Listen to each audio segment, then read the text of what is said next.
Pai do Senhor, irmãos, gostaria de compartilhar algo com vocês a respeito de uma história bíblica que fala de Abraão. Houve uma ocasião na vida dele, após ele ter recebido o seu Isaac, passou-se os tempos, Isaac já mocinho, houve um determinado momento na vida dele em que Deus chama-o para a conversa e diz assim: Abraão, preciso que você leve Isaac até o local do sacrifício e o sacrifique para mim. Nossa, você observa que ele demorou muito tempo para ter um filho, pois a sua esposa era estéril e ainda pôde gerar em sua velhice por providência divina. E o que é mais interessante é que ele poderia pensar em todos esses assuntos e principalmente na sua esposa, porque não era de costume levar Isaac para fazer sacrifício em adoração a Deus. E ele chega para ela e diz: olha, Isaac vai comigo. Ele convoca os seus servos na época para que todos pudessem subir junto com ele, mas a Bíblia diz que quando ele chega próximo ao monte do sacrifício, ele despede de seus empregados e sobe até lá com seu filho. E em meio caminho, Isaac vai e pergunta: pai, o cutelo está aqui, todos os materiais para o sacrifício está aqui, mas tem um detalhe: onde está o cordeiro para ser sacrificado? Pergunta Isaac. Abraão chega para o seu filho e diz: filho, Deus proverá para si o cordeiro.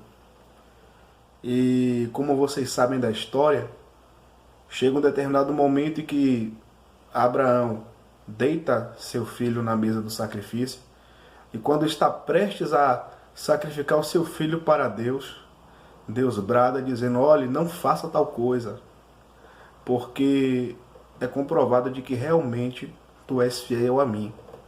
Eis aí o cordeiro para ser sacrificado. A Bíblia vai dizer que estava lá o cordeiro. Deus proveu o cordeiro para ser sacrificado. Então é um sinal de obediência a Deus. Mas o que eu acho interessante é que nesse texto há algo cristocêntrico nele. Observe que quando Deus viu a obediência de Abraão ao ponto de sacrificar o seu filho para dá-lo como adoração a Deus, Deus automaticamente intervém esse acontecimento e providencia o cordeiro para ser sacrificado.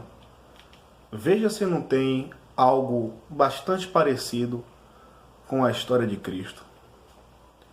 Deus, ao ver o seu projeto totalmente contaminado com o pecado cometido por Adão e Eva, ele poderia muito bem descartar o seu projeto e refazer um novo projeto para a sua própria adoração.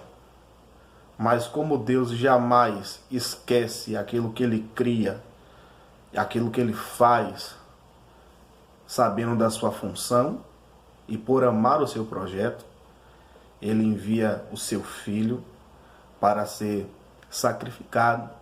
Ele envia o cordeiro pascual. Cristo vem, ensina os seus discípulos, prega, faz os seus milagres e morre. Ao terceiro dia ressuscita e deixa os seus discípulos para darem continuidade ao seu legado.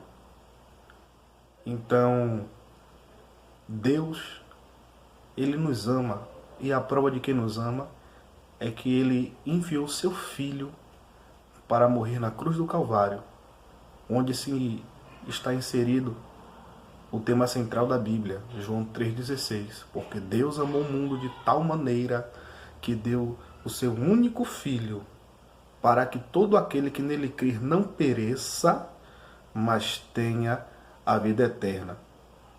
Então, enquanto muitos não dão a devida credibilidade ao Antigo Testamento, você vai ver que no Antigo Testamento já vem se fazendo alusão de que Cristo viria para cumprir o seu propósito. Não há nada mais veemente do que Isaías, o profeta messiânico, que ele fala acerca do Cristo que vai vir. Mas, se você observar nesse texto, na história de Abraão, Isaque, você vai observar que a providência de Deus, naquele momento, para intervir a situação que se encontrava Abraão, foi de enviar um cordeiro para ser sacrificado no lugar de Isaque. Aqui, Isaque, ele tem uma representação. E que representação é essa? É a representação da humanidade, onde Deus vê a situação da humanidade que estava manchada com pecado, que estava em desastre. Deus vem, envia o seu Filho para redimir a sua criação e deixar os seus discípulos para continuar cuidando, ensinando e preparando a cada dia o seu povo para o encontro com Ele. Amém? Que Deus em Cristo continue os abençoando, os dando vitória.